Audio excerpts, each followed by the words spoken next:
Ngancam Pak, lama-lama saya santet kamu, saya bunuh kamu. Saya tandain, udah kalau mau bunuh, bunuh aja, nggak usah banyak ngomong. Kalau bisa bunuh saya, nggak apa-apa, bunuh aja. Ayo mau gimana sama saya. Pikir saya udah terlanjur basah, udah sekalian basah. Lewat hutan nih, Jatinegara. Hujan nih, motor mati tiba-tiba. Ya apa nih motor berhenti? Takutnya kiriman dari Mbak Dukun tadi itu yang ngancam saya kan. Diranting, di pohon jati itu sampingnya.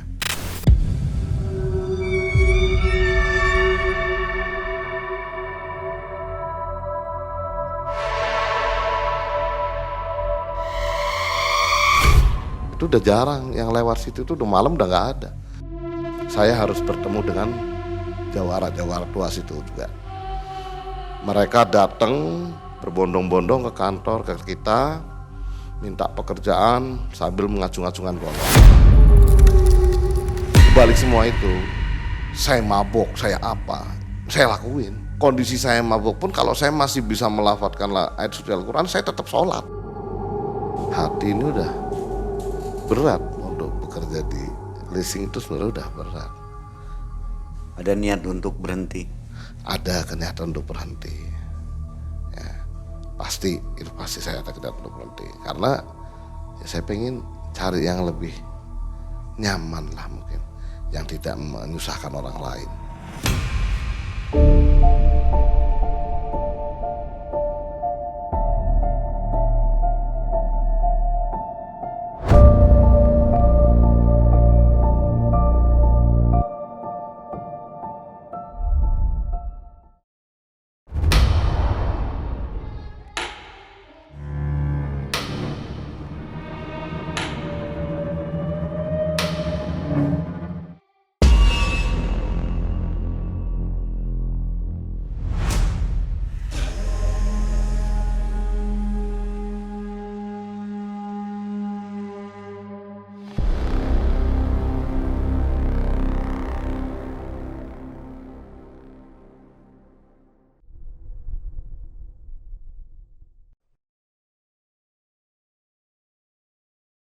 Assalamualaikum warahmatullahi wabarakatuh. Waalaikumsalam warahmatullahi wabarakatuh. Apa kabar Sobat MM dimanapun Anda berada? Senang sekali Mang Ei dan tim kembali menjumpai untuk mengantarkan kisah nyata dari seseorang. Dan narasumber kita hari ini sudah ada di depan Anda, namanya Pak Heri dari Tegal. Dan kebetulan juga kita sekarang ini berada di kota Tegal ya, dimana kita syuting di sebuah rumah terbengkalai yang sudah ditinggal pemiliknya 8 tahun. Kondisinya seperti ini, sudah lumayan hancur ya, di belakang juga bocor nih. Suasananya juga mencekam nih, aura-aura kurang Lumayan. enak. Lumayan ya. Iya, lumayan Nah, berat. Pak Heri, apa kabar Pak Heri? Alhamdulillah baik-baik, sehat.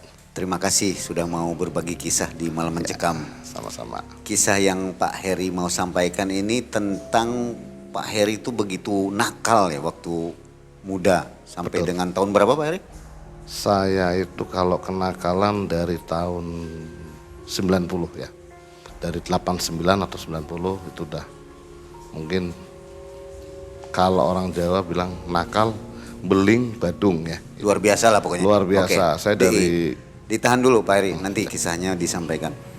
Dan sebelum mendengarkan kisah dari Pak Heri, seperti biasanya kita kasih teaser dulu Pak Heri dari Malam Mencekam dan dari sponsor kita Bandar Baju Konveksi, melayani pembuatan brand dan komunitas partai besar dan kecil. Juga menerima pembuatan kaos, kemeja, sweater, jersey, seragam kantor dan lain-lain. Pokoknya banyak. Ini nanti dipakai ya Pak Heri ya. siap, pasti dipakai. Untuk Anda yang mau order di Bandar Baju, silakan pakai kata kuncinya Malam Mencekam, ada diskon 10%. Dan alamatnya ada di bawah ini ya. Silakan order, jangan ragu-ragu, kualitas terjamin. Pak Heri ini badannya subur nih. Alhamdulillah. Sehat ya Pak ya? Alhamdulillah sehat. Aktivitas apa Pak Heri? Saat ini aktivitas saya di dunia leasing ya. Dunia leasing ya. Dunia Di leasing. bidang apa? Di kolektor, Collection. penagihan. Penagihan ya. Atau yang disebut orang nih debt collector gitu ya Debt Pak? kolektor bisa jadi. Profesi yang ditakuti semua orang nih. Mungkin seperti itu. Pak Heri, Apa yang menyebabkan Pak Heri sampai nakal dan istilahnya kalau bisa dikatakan jadi preman ya Pak Heri ya? Ya sempat jadi seperti itu. Jadi seperti itu, jadi preman dan sampai akhirnya Pak Heri ini menyatakan pensiun dan insaf. Nah itu kisahnya panjang, bagus sekali. Nanti didengarkan sampai akhir, jangan di skip videonya. Sudah siap untuk mendengarkan kisah Pak Heri?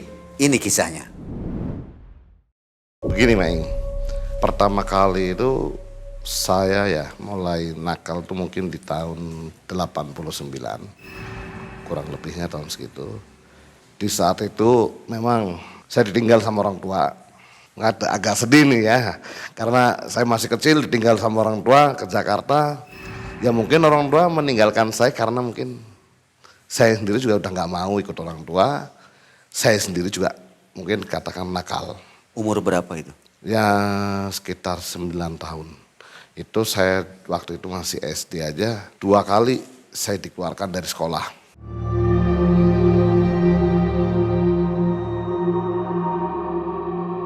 Saking bandelnya. Saking bandelnya itu juga karena ya nakalnya saya sampai 3 kali sekolah. Nah saya sampai di situ, tapi saya nggak diem, dalam arti kenakalan saya juga ada sedikit campur tangan dari nenek saya yang selalu menguatkan saya di saat saya jauh dari orang tua.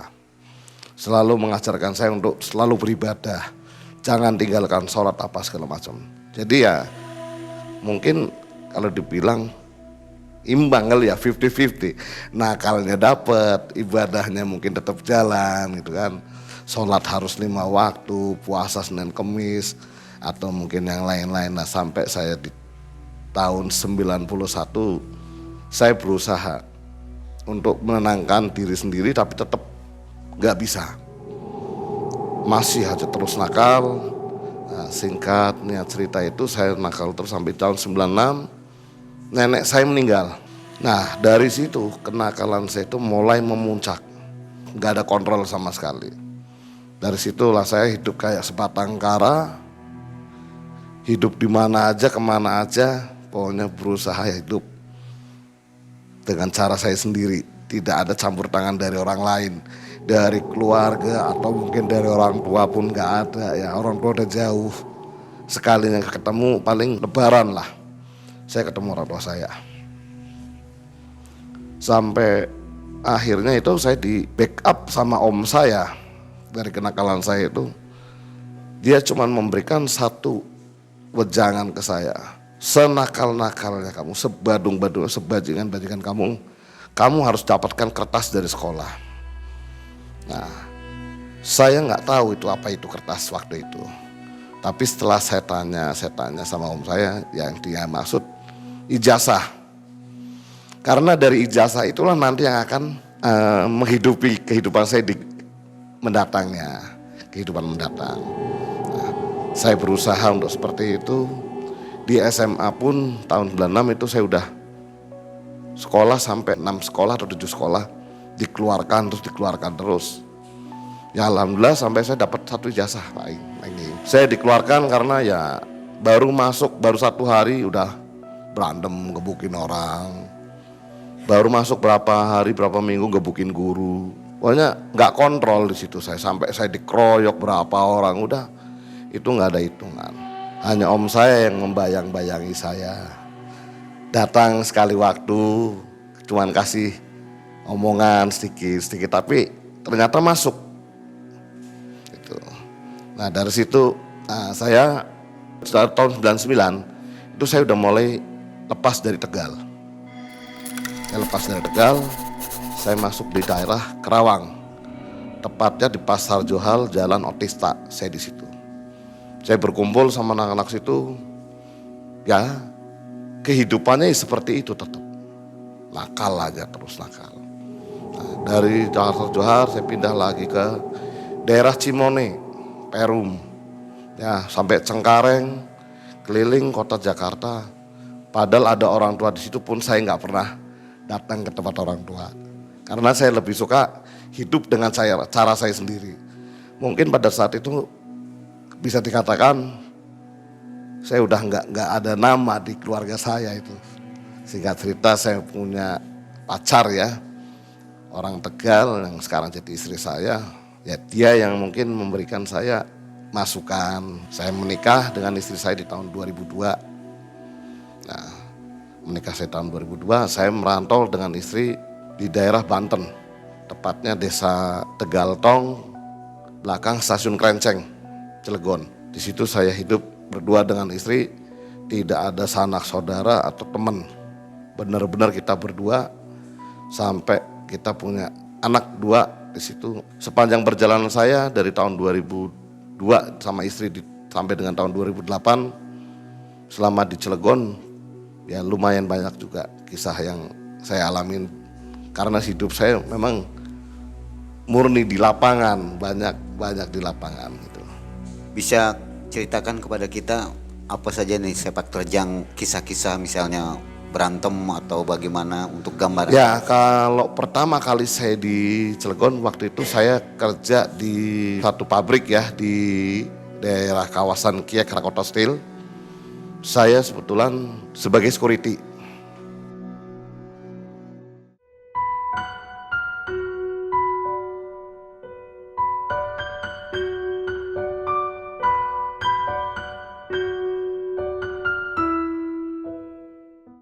Hari pertama di situ lumayan berat godaan buat saya. Karena hari pertama saya kerja, saya harus bertemu dengan jawara tua situ juga. Mereka datang berbondong-bondong ke kantor ke kita, minta pekerjaan sambil mengacung-acungan golok. Pada saat itu rombongan motor tuh banyak orang turun dari motor datang, ada sekitar yang masuk di dalam pabrik itu 10 orang. Setiap orang membawa golok. Dia minta pekerjaan, dia nggak mau tahu harus kerja. Sedangkan posisi saya di situ baru kerja 1 hari. Saya belum kenal siapa-siapa di situ. Saya harus menghadapi itu sendiri.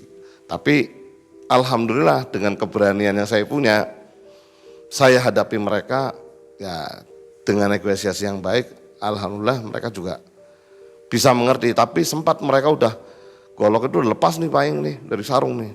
Sempat mau ngamuk di situ karena dia nggak mau tahu nih. Saya harus kerja. Itu Bang. Nah, tapi kita kan nggak bisa kasih keputusan ya kamu kerja karena kita kan hanya sebatas keamanan ya penjaga pintu. Di situ sempat ada 1 orang rame mau mecahin kaca juga sampai akhirnya dilerai sama teman-temannya sendiri itu. Terjadi negosiasi, alhamdulillah mereka ngerti. Nah, tiap hari terus kebetulan saya kerja di situ non shift ya, jadi siang. Tiap saya berangkat siang pagi sampai sore itu bergantian orang datang.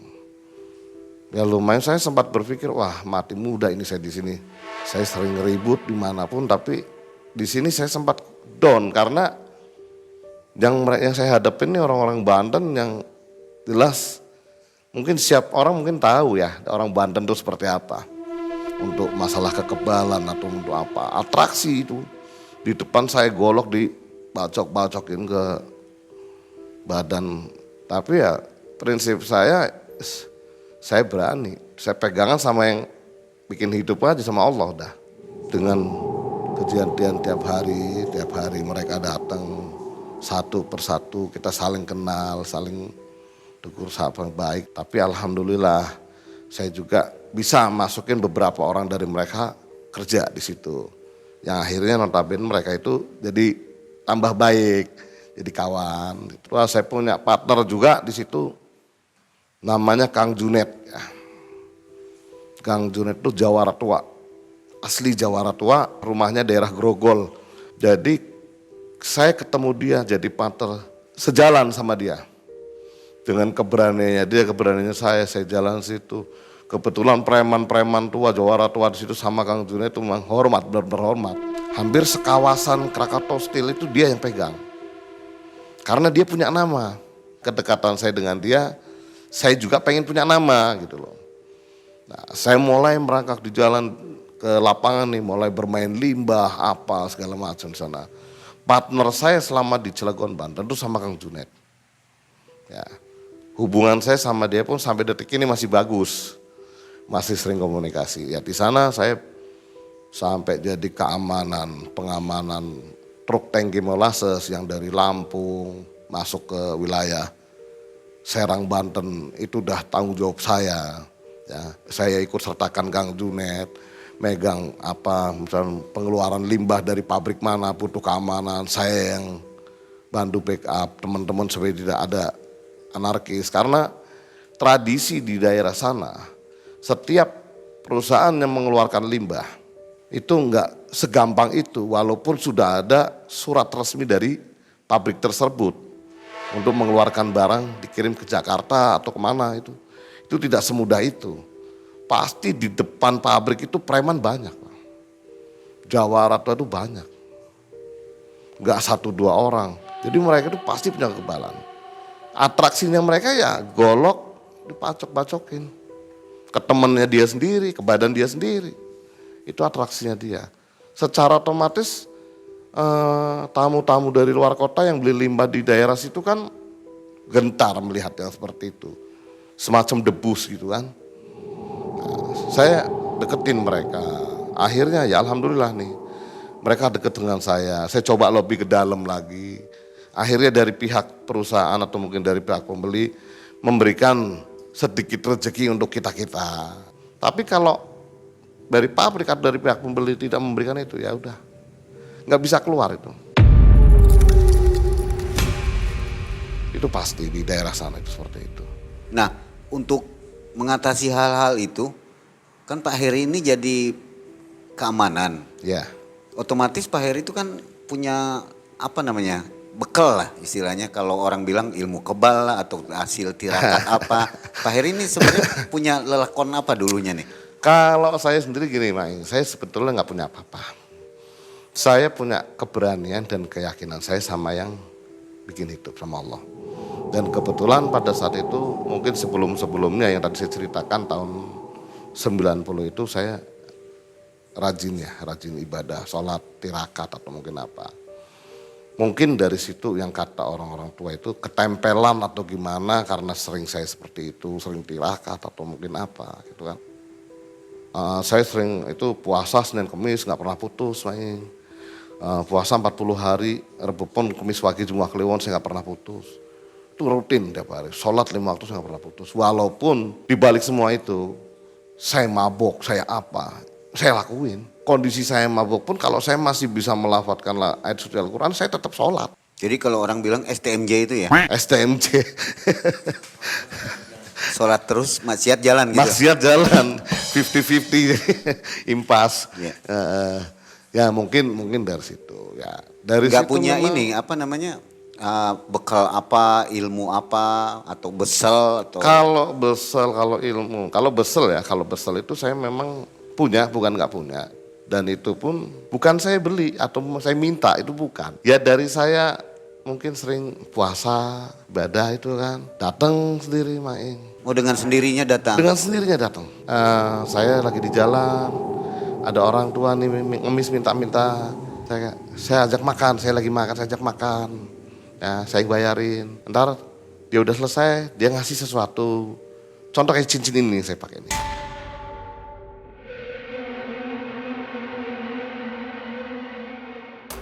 Coba dilihatkan ke kamera, Pak.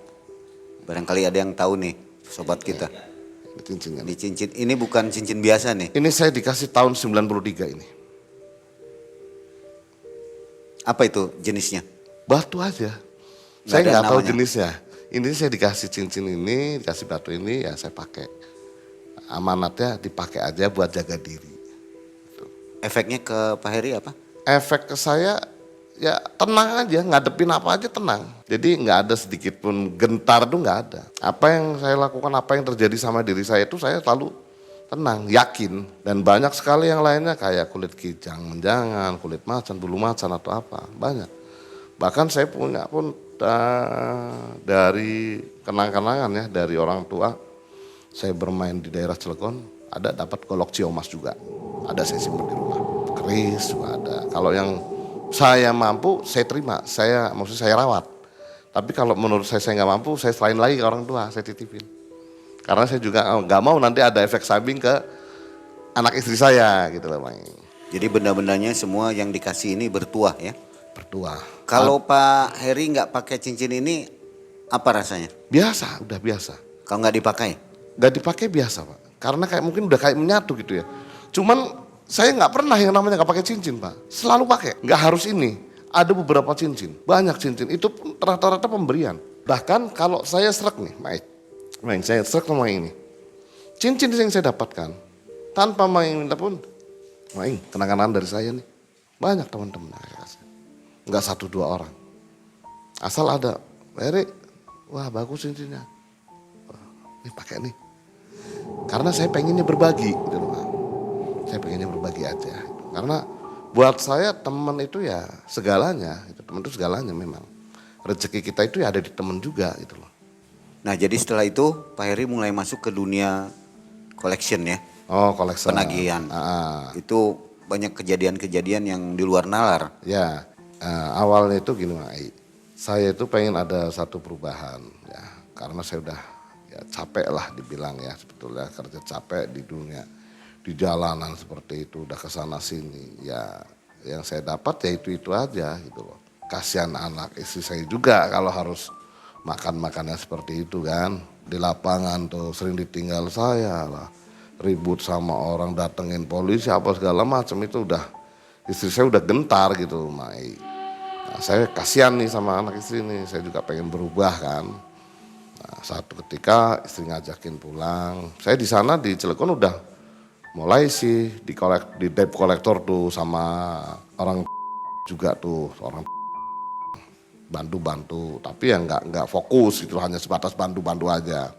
Nah, di tahun 2008 itu saya ingin merubah nasib, Mai. Saya ingin berubah nasib nih. Saya berjanji sama anak istri saya ingin menjadi lebih baik dan ingin menjadi yang terbaik. Saya pulang ke Tegal nih. Saya pengen Tegal. Saya memulai sesuatunya dari nol. Benar-benar dari nol. Berjalannya waktu, saya kenal, saya diajak teman untuk menjadi bantu dia nagih atau apa. Singkat cerita, saya diajak nih sama teman saya nih, namanya Joko. Ya Jok, apa? Lo daripada kayak gini, lo langsung aja ngikut, masuk. Gue yakin lo bisa. Oh, oke. Kalau memang saya bisa kerja di situ, ayo.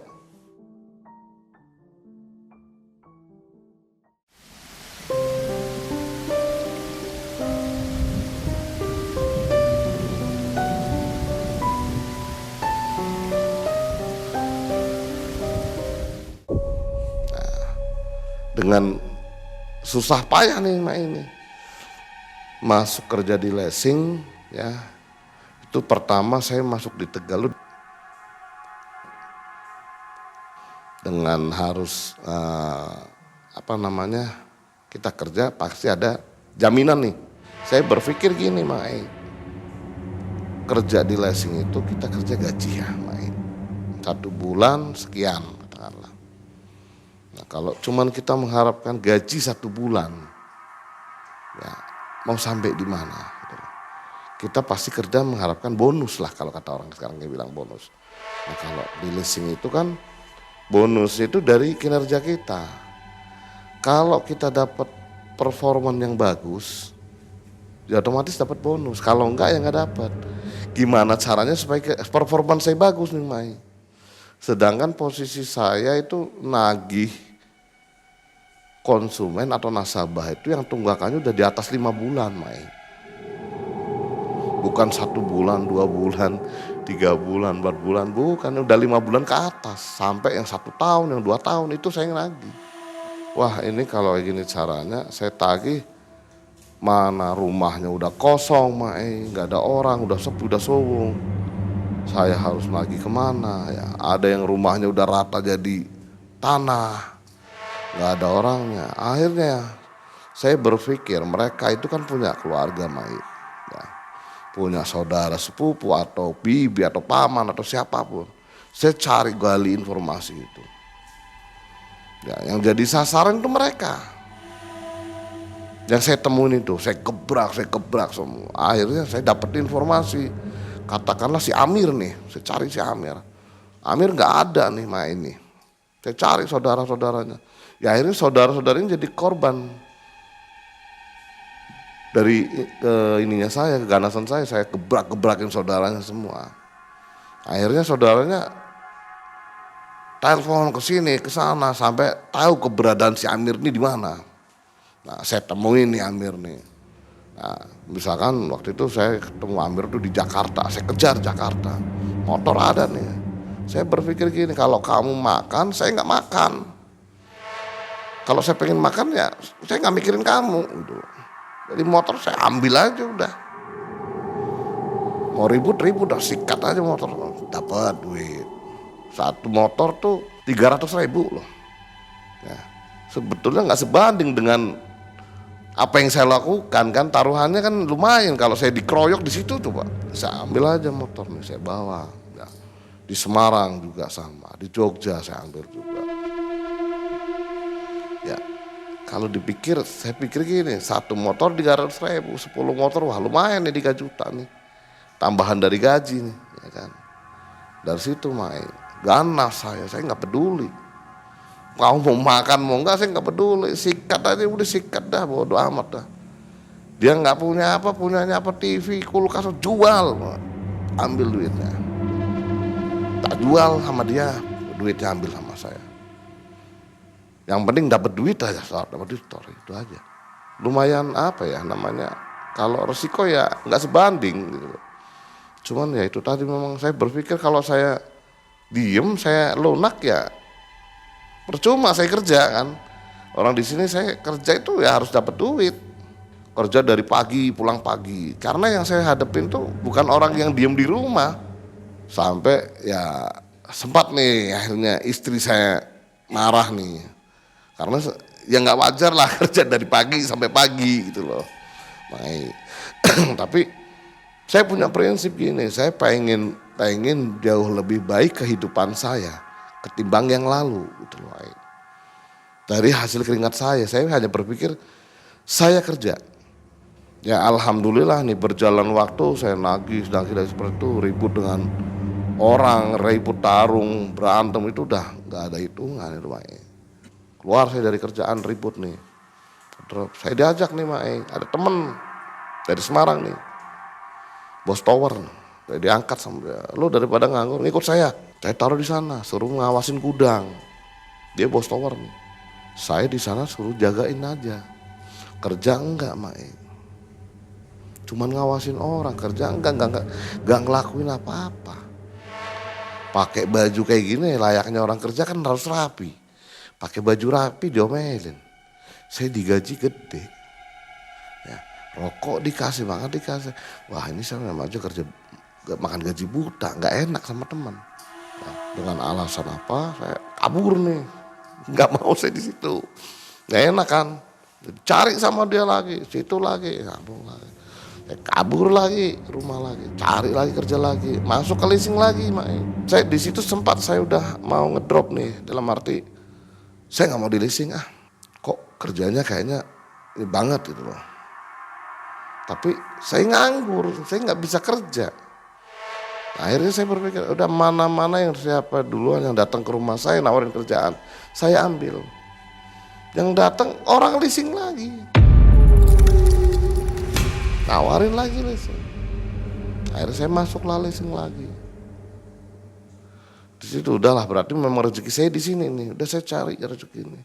Cuman itu memang akhirnya saya di lapangan tuh ketemu orang, ketemu nasabah itu kayak ketemu musuh. Jadi bengal konsumen tuh ada ketemu saya baru lihat mukanya pintunya tutup langsung. Apa banyak lah kejadian kayak gitu. Rame ribut situ sampai manggil apa RT ada apa. Sempat saya mau diraya satu kampung pun pernah.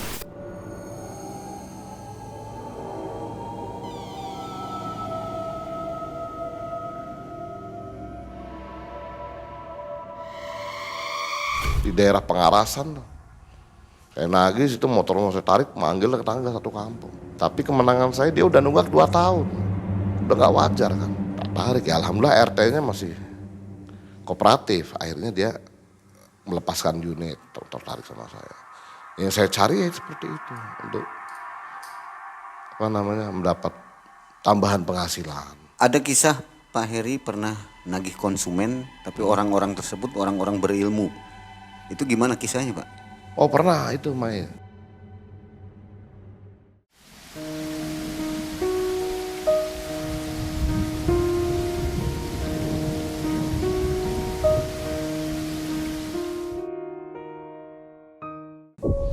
Itu saya pernah nagih itu di daerah Moga ya, daerah Moga. Kebetulan saya dimintain tolong sama teman. Itu susah, katanya dukun nih, terkenalnya dukun santet. Nah, saya sempat berpikir, wah masa iya sih ada dukun santet, saya nggak percaya tuh yang begitu. Tapi udah, nggak apa-apa ini. Sambil saya nunggu data, saya minta datanya kirimin ke saya bilang. Itu nggak ada yang berhasil, orang-orang nggak ada yang berhasil. Nggak ada yang berhasil nagih ke orang itu. Iya, nggak ada yang berani dan nggak ada yang berhasil naik ke situ. Dan orangnya pun susah ditemuin. Jadi saya dapat perintah itu pagi, sore ada teman saya nih datang juga ke rumah malah. Minta tolong ke nagih juga nih. Jadi dia itu korban dari penggandaan uang, dukun juga nih. Setelah saya tanya-tanya, ternyata orangnya sama yang tadi pagi orang teman saya minta tolong itu masalah motor itu. Jadi satu orang dua masalah, tapi dia komplotan, dukunnya dia komplotan nggak sendiri. Nah, teman saya ini yang namanya Sani, dia penggandaan uang, dia rugi 17 juta nih. Dia orang susah, main. Teman saya ini orang susah, minta tolong. 17 juta itu dia dapat utang, main. Duit utang dengan harapan digandakan bisa hasil lebih banyak. Ternyata ditipu. Teman satu saya lagi ini yang leasing, ternyata motornya dia di situ tuh nggak disetorin. Ya udah akhirnya saya berangkat nih waktu itu hari Minggu saya berangkat ke sana. Nah, sampai sana sekitar jam 2 nih saya datengin.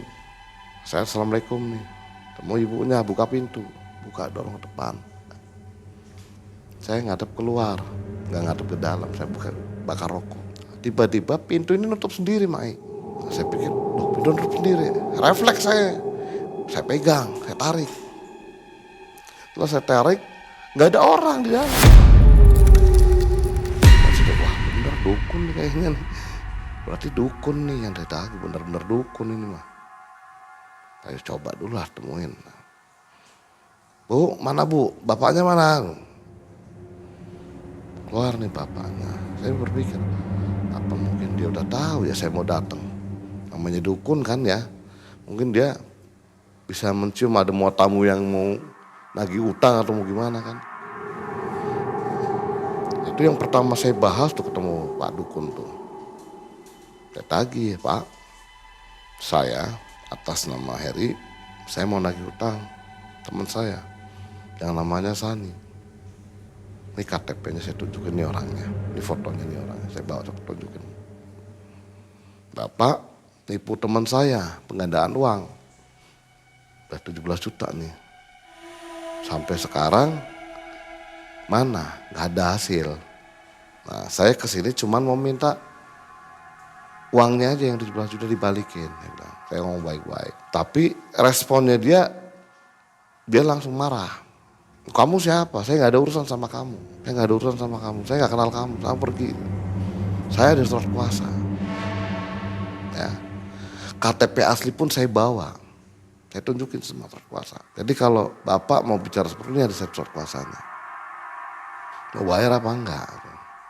Saya move dulu nih, saya gebrak dulu. Bayar enggak? Enggak mau bayar, rame urusannya, saya bilang gitu. Wah rame nih Mai, sempat benturan itu. Istrinya keluar, pisah nih sama istrinya.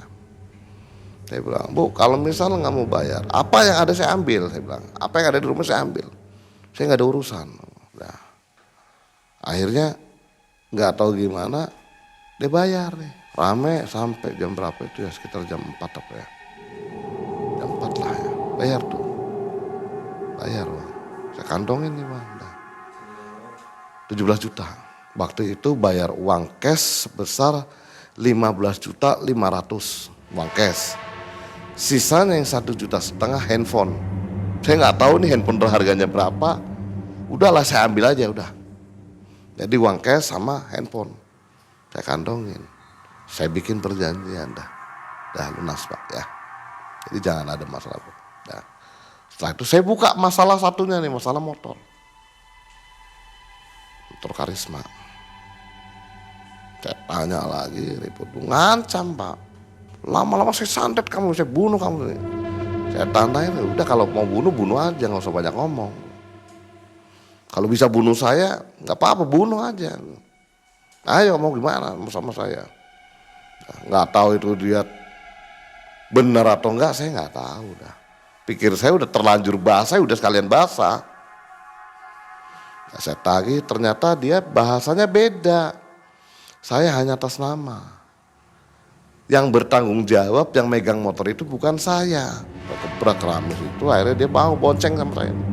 Udah ayo datangin ke teman kamu. Ternyata temennya ini dukun juga. Dukun juga, bawa ke situ sama saya. Sampai situ orangnya udah nggak ada. Orangnya nggak ada katanya udah pergi tadi gitu. Saya cari informasi sama tetangga nih. Saya bilang sama dukun yang saya bawa tadi itu, Pak, kamu di sini jangan pergi-pergi. Awas kalau pergi-pergi. Saya tahu rumah kamu loh. Jangan sekali-kali berani pergi. Kamu nggak ada anak istri kamu jadi korban. Saya bilang gitu. Saya cari informasi nih. Katakan namanya Ahmad nih yang hilang nih. Ahmad kemana Bu? Itu istrinya orang mana? Oh istrinya orang kampung sebelah Pak, sebelah sana. Orang tuanya ini, orang tuanya kaya gini. Udah. Saya kejar nih ke rumah mertuanya kan.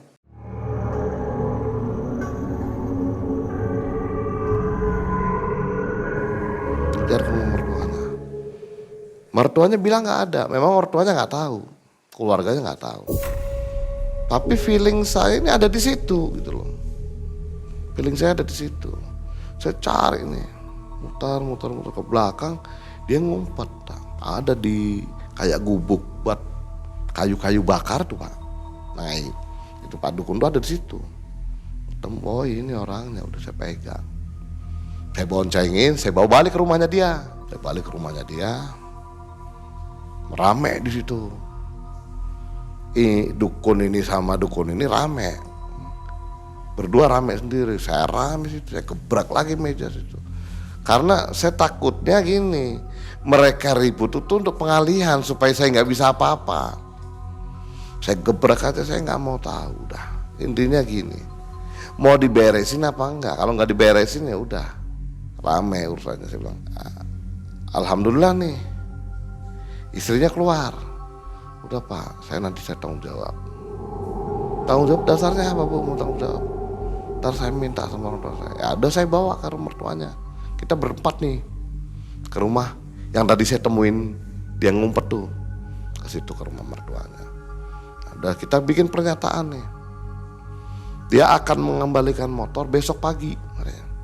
Nggak bisa sekarang karena motor nggak ada di situ. Saya sebenarnya nggak mau. Kenapa? Saya kerja pulang nggak bawa hasil percuma. Besok saya ke situ mereka kabur udah. Saya nggak ketemu siapa-siapa, kan dia bisa kabur. Tapi mertuanya ini saya pres. Dia mau bertanggung jawab. Bahkan mau mengganti motornya kalau motornya nggak ada. Oh ya udah Pak, saya pegang. Bikin pernyataan pakai materai. Lalu saya setiap nagih itu selalu bawa materai. Saya pulang, selesai dari situ pulang ke rumah dia lagi nih, si dukun yang itu yang bermasalah motornya yang nomor 2. Itu selesai itu sekitar jam 8 malam. Nah, saya tekankan lagi sama mereka, jangan sampai kabur kamu, awas besok harus ada motornya ya. Nah, bonceng nih, saya balik lagi sama dukun ini satunya yang orang Moga. Pulang sampai di Moga, ngancam Pak, Pak Dukunnya tuh naik. Kamu ya udah bikin saya malu, udah bikin saya semua digebrak-gebrakin semua. Kamu pikir saya takut sama kamu? Langsung saya hajar pintunya itu. Kalau kamu berani kenapa nggak dari tadi? Saya bilang. Udah ayo mau gimana? Awas kamu nggak selamat kamu pulang. Lihat aja di jalan kata dia. santet kamu, buktikan kalau bisa, saya bilang. Nah, jam 9 malam nih saya jalan nih, mulai jalan. Jam 9 malam saya jalan, saya berhenti ke warung rokok, ya. Saya beli rokok, beli makanan sama minuman buat ngisi perut. Pulang nih saya dari Moga, lewat hutan nih Jatinegara. Udah sekitar jam 11 lah, setengah 11 mungkin. Jam 11, setengah 11. Saya lewat situ nih main. Di tengah perjalanan, hujan nih. Dan motor mati tiba-tiba. Secara tiba-tiba motor mogok. Wah, ada apa nih motor berhenti? Saya pikir bensin habis, bensin baru diisi loh. Tak cek bensinnya masih. Tak buka businya, tak lihat, tak tes pengapiannya, normal semua. Starter pun normal, tapi nggak mau ngangkat. Apa? Saya lama di situ. Ada 1 jam mungkin lebih. Dengan kepanikan saya telepon teman saya yang ada di Tegal di kota. Dot, tolongin saya di hutan di Jatinegara. Motor saya mati, nggak bisa jalan, saya nggak bisa pulang. Oh iya siap bos, saya ke situ. Ya, saya tunggu ya. Itu saya udah patah, udah benar-benar udah udah blank, udah nggak ada cara lain kalau nggak manggil orang. Saya nggak mungkin bisa pulang. Saya nggak takut namanya, ibaratnya maaf nih ya, bukan saya nantang kuntilanak, genderuwo, ibaratnya makhluk halus saya nggak takut. Yang saya khawatirkan binatang buas, situ masih banyak, ada macan, ada babi hutan. Kalau ketemunya kayak gitu saya mau gimana? Pulang tinggal lama nanti kan. Nah, saya ingat pesan almarhum kakek saya. Kalau ada apa-apa di jalan, motor kamu mogok, kendaraan kamu mogok, pasti ada yang ganggu. Entah itu siapa, pasti ada yang ganggu. Akhirnya saya jalan, kurang lebih baru 50 meter, ada penampakan Mbak Kunti. Ya, saya cuman permisi. Intinya ya tolong jangan ganggu saya mau pulang. Saya nggak ganggu kamu. Kalau kamu penunggu sini ya udah di sini, jangan ganggu saya. Kalau kamu kiriman dari mbahnya ya balik lagi aja kamu ke dukunnya tadi. Saya takutnya kiriman dari mbah dukun tadi itu yang ngancam saya kan, diranting di pohon jati itu sampingnya.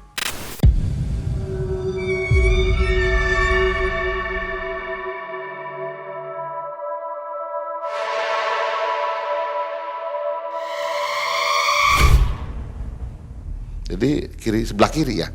Ini kan jalan lurus ya, kanan kiri hutan nih. Itu udah jarang yang lewat situ, itu udah malam udah nggak ada. Jarang orang lewat. Kalaupun ada mobil travel, pasti konvoy mereka. Itu saya jalan, wah, udah jalan lagi, kurang lebih 100 meter lagi, 150 meter lagi. Saya buka lagi busi ini. Saya cek, wah, ngapain bagus. Nah, saya coba starter, langsung bunyi loh. Langsung bunyi, nggak ada hambatan. Udah, saya turun. Mumpung bunyi, saya takutnya nanti diganggu lagi kan. Saya turun. Nah, ada pos polisi perhutani di situ, di bawah tuh. Saya nunggu di pos polisi perhutani. Nah, teman saya yang tadi saya telepon suruh jemput ke atas tuh, ternyata mungkin simpangan. Saya turun, dia naik. Saya juga nggak tahu karena saya juga posisinya udah blank, pikirannya udah kacau, udah tengah malam, hujan basah kuyup, ya. Capek dari pagi ya, udah nggak karuan dah pokoknya. Dia sampai di atas, dia nelpon, di mana? Oh nggak ada, saya di sini. Balik lagi turun, saya ada di perhutani nih. Dia turun, ketemu di pos perhutani. Sorry, motor udah jalan, ada yang ganggu, saya bilang. Nah, akhirnya saya coba starter lagi, normal lagi. Saya akhirnya jalan bareng bersama Dodi tuh, dan teman saya juga almarhum juga, dia udah pulang turun. Itu seperti itu. Ngerinya itu ya kita di tengah hutan sendirian, nggak ada siapa-siapa, nggak mungkin itu jalannya kan naik turun. Ya kalau pas turun enak kita langsung turun. Kalau pas naik kan dorong motor lumayan berat, jauh lagi. Ada juga satu lagi ini dukun juga ya di daerah Harjosari. Susah orang namanya. Sampai satu ketika saya harus pakai cara lama. Cara lama saya itu ya saya tunggu. Dia pulang mau jam berapa aja saya ada di situ. Jadi jaraknya itu sekitar 20 sampai 30 meter dari rumah. Saya ngumpet. Jam 1 dia pulang. Saya lihat, wah pulang tuh. Saya langsung samperin nih. Bawa motor itu juga yang mau saya ambil tuh. Saya tagih, saya omong, gimana? Siap nggak? Bayar. Kalau mau bayar sekarang. Kalau nggak motor saya ambil. Kamu berani ngambil motor saya? Oh, kenapa nggak? Saya bilang, kamu nggak tahu saya tahu. Kamu tahu. Bapak siapa saya tahu. Tapi bapak tuh punya hutang. Kalau mampu bayar, kalau nggak mampu nggak usah seperti itu, Pak. Kalau bapak mau main belakang mau santai silahkan. Kalau mau bapak dukun silahkan. Saya juga nggak takut, Pak. Saya nggak bisa apa-apa. Cuman saya nggak takut. Nah, itu udah kesel juga tuh nungguin lama-lama kan. Istrinya nggak mau nemuin. Nggak mau nemuin tuh, langsung masuk aja. Saya kesel lah, saya kontak teman datang sini. Karena nggak mungkin saya sendiri bawa motor 2. Teman saya datang berdua, yang satu langsung pulang, satu bareng sama saya. Saya suruh bawa motor saya, kamu bawa nih motor saya. Jadi saya sendiri situ tuh. Udah sini, ini kuncinya. Saya bikin suratnya, tanda terima segala macam kan. Tarik tuh, ngancam juga tuh. Sama, kamu berani ya gini kurang ajar gini. Pak, kalau bapak punya uang besok ambil di kantor. Gak usah banyak cerita. Sementara motor saya ambil. Besok saya tunggu di kantor. Ngoceh-ngoceh, kesel saya. Burungnya itu lagi di atas jam, saya ambil tuh burung perkututnya. Ini sebar saya, Pak. Saya capek ini. Saya pengen punya burung ini, saya ambil aja. Jadi saya dari situ keluar bawa motor sama bawa burung. Diancam juga tuh dari situ. Tapi alhamdulillah orangnya juga nggak datang ke kantor. Ancamannya juga nggak terbukti. Padahal dia ngakunya dukun ya. Dukun dan memang dikenal di lingkungan juga dukun. Tapi nggak terbukti. Nggak terbukti ya. Atau memang dia nggak tahu dukun apa kan kita nggak tahu kan.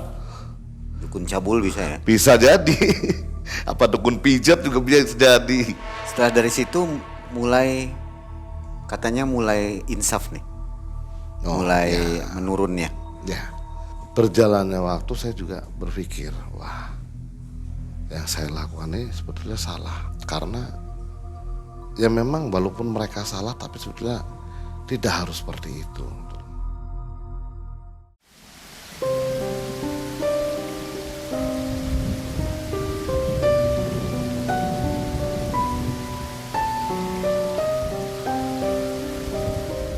Ya pesan aja mungkin buat mereka orang nasabah yang suka nunggak itu sebetulnya mereka juga resikonya besar. Lebih baik disetorin lah, negosiasi yang bagus. Saya di situ saya berpikir, orang lagi susah buat makan, mungkin juga nggak ada, sampai dia nggak bisa setor motor kan berarti benar-benar susah. Lama kelamaan saya jadi bertolak belakang sekarang. Saya beralih jadi penakut bisa dikatakan. Penakutnya itu bukan takut sama orang, jadi yang saya lakukan ini salah, itu aja. Kalau dulu saya nggak punya pikiran seperti itu. Yang pikiran saya ada motor tarik saya dapat duit. Saya nggak mikir dia mau gimana masa bodoh. Kalau sekarang nggak bisa. Sekalipun motor nih Pak, mungkin saya akan memberikan solusi. Pak, dijual aja, lunasin, kali aja ada sisa. Kalau nggak Pak selain aja, udah selesai dengan baik-baik. Kalau dulu nggak. Ya karena mungkin saya juga berjalan waktu kan juga. Namanya manusia pengen menjadi lebih baik ya, mungkin ya pengen berubah ya, mungkin malu sama anak yang udah besar atau mungkin apa. Temen-temen sedih kalau pas kebetulan nagih yang ditagih orang tua, nyai dia nggak punya. Ada tuh dia satu rumah sama cucunya 3, anaknya itu janda kerja di Jakarta sebagai pembantu. Nyai ini hanya mengharapkan transferan dari anaknya yang kerja jadi pembantu rumah tangga di Jakarta. Nah, motornya ini nunggak karena nggak kebagi sumber penghasilan dari anaknya yang jadi pembantu. Nah mungkin untuk bayar sekolah untuk apa, jadi motornya nunggak. Itu sih malakama buat saya. Tapi pada saat itu yang saya pikiran saya cuman dapat duit itu aja Jadi nggak berpikir, wah kasihan ya, ini motor satu-satunya Ini anak yang gede SMP, boncengin adik-adiknya buat berangkat. Nah ini motor ini saya ambil, mereka orang berangkat pakai apa? Nah itu yang saya ingat kejadian-kejadian yang seperti itu. Yang akhirnya saya semakin lulus. Jadi semakin lemah. Lemahnya itu bukan karena takut, tapi karena itu tadi. Orang yang harusnya kita tolong ya kita tolong, bukan semakin kita sengsarakan. Akhirnya dari situ Saya berubah. berubah. Orang yang lebih baik lagi. Ya dimana saya harus bisa membantu orang. Atau setidaknya ya tidak menyusahkan orang lain. Gitu. Sampai saya sendiri ya maaf kata, hati ini udah berat untuk bekerja di leasing itu sebenarnya udah berat. Ada niat untuk berhenti. Ada kenyataan untuk berhenti. Ya, itu pasti saya ada kenyataan untuk berhenti. Karena ya saya pengen cari yang lebih nyaman lah mungkin. Yang tidak menyusahkan orang lain. Karena hal-hal seperti itu juga memang kita satu saat pasti akan mengalami hal-hal yang seperti itu. Di saat kita lagi marah, lagi ganas, lagi apa. Tapi satu saat dia akan ngedrop. Karena mungkin ada sesuatu yang membuat dia ingat. Gitu. Kalau Pak Heri sendiri ada panggilan setelah melihat apa, atau ada mimpi, atau ada panggilan jiwa apa jadi berubah itu? Kalau saya sebetulnya pesan dari orang tua. Saya sempat merawat orang tua saya itu 3 minggu. Saya pengen merawat orang tua nih Mai. Dari kecil saya jauh dari orang tua. Dan itu mungkin waktu terakhir saya sama seorang tua. Sepanjang perjalanan pesan orang tua saya, jadilah kamu yang dulu, Heri yang asli. Lakukan yang baik-baik. Yang sekarang hilangkan semua. Kamu udah baik, tapi kamu bisa lebih baik lagi. Gitu. Dari situlah jadi tergugah ya. Ya. Meskipun sekarang masih di bagian collection, tapi Saya masih di collection, kebetulan saya call head ya, head call-nya. Jadi kepala kolektor ya, saya kepala kolektor. Ya, saya sekarang mungkin bisa dikatakan udah jarang di lapangan, bukan nggak mau ya sengaja ya menghindari aja. Kalaupun dibutuhkan sama tim saya bantu. Saya lakukan negosiasi yang terbaik buat nasabah. lebih ke arah solusi ya. Solusi. Persuasif begitu ya. Persuasif. Seperti itu. Ini kisah yang sangat menyentuh sekali, mulai dari kenakalan menjadi preman, debt collector, dan sekarang menjadi debt collector yang soleh. Istilahnya menagih tapi tanpa paksaan begitu ya. Tanpa paksaan. Barangkali ada yang akan disampaikan ke subscriber kita tentang dunia debt collector, tagihan motor atau tagihan mobil. Ya sebetulnya semua sama ya, dari tagihan motor atau tagihan mobil ya. Himbauan saya buat nasabah ya, terutama nasabah yang merasa punya kredit atau piutang dengan leasing atau bank. Kalau kita memakai kendaraan dalam kondisi tidak lancar, tunggakan besar, secara otomatis kita pun pakai di jalan nggak nyaman. Takut ketemu sama debt collector lah, apa segala macam. Sedangkan debt collector di lapangan juga ya tahu sendiri lah. Ada yang baik, ada yang enggak, ya udah satu risiko lah. Kalau orang nunggak otomatis ada risikonya tersendiri kan. Nah kalau posisinya kalau pas dipakai sama kita mungkin kita bisa ngomong sama mereka. Tapi kalau pas dipakai sama anak, coba. Anak ketakutan dikejar-kejar sampai kejadian kecelakaan, yang rugi kita juga. Motor ketarik pun hilang begitu saja juga rugi. Sebaiknya bagaimana? Diserahkan atau dijual mungkin? Banyak solusi. Temuin baik-baik kolektor tersebut, ajak minta solusi yang terbaik seperti apa. Seumpamanya kita udah nggak mampu nih untuk setor ya, kita jual aja nih. Saya punya hutang berapa, motor ini saya laku berapa, kira-kira masih ada keuntungan, kan lebih baik dijual. Uang untuk lunasin, dia masih ada sisa keuntungan. Jadi satu masalah selesai. Kecuali motor ini udah kondisinya parah, dijual harganya jatuh, uang hasil penjualan untuk bayar pelunasan nggak nutup nih, berarti kan masih ada utang. Lebih baik motor ini serahin, selesai. Meskipun sudah menyicil sekian tahun sudah lama ya. Iya. Mau nggak mau ya. Ya anggaplah kita sewa aja gitu, kayak sewa rumah, sewa kos-kosan kan Ya. sama. Toh dari sewa itu sebenarnya kan kita ada keuntungan. Kita pakai motor itu untuk kerja, dapat gaji apa segala macam kan, itu keuntungan buat kita. Kita harus berpikir yang lebih jernih lah, risiko-risiko yang bakal terjadi di lapangan kita pikirkan. Karena kalau yang pakai kita sendiri mungkin kalau kita berani ketemu orang berani, semua orang punya keberanian. Tapi kalau yang pakai anak atau mungkin saudara atau tetangga, kasihan mereka. Ya, jadi masalah ya. Jadi masalah. Oke. Nah, Sobat MM, bagaimana kisah dari Pak Heri? Luar biasa ya, menambah informasi untuk kita semua tentang dunia debt collector dan dunia mistis. Akhirnya Mang Ei dan tim serta Pak Heri undur diri dari Tegal. Terima kasih. Assalamualaikum warahmatullahi wabarakatuh.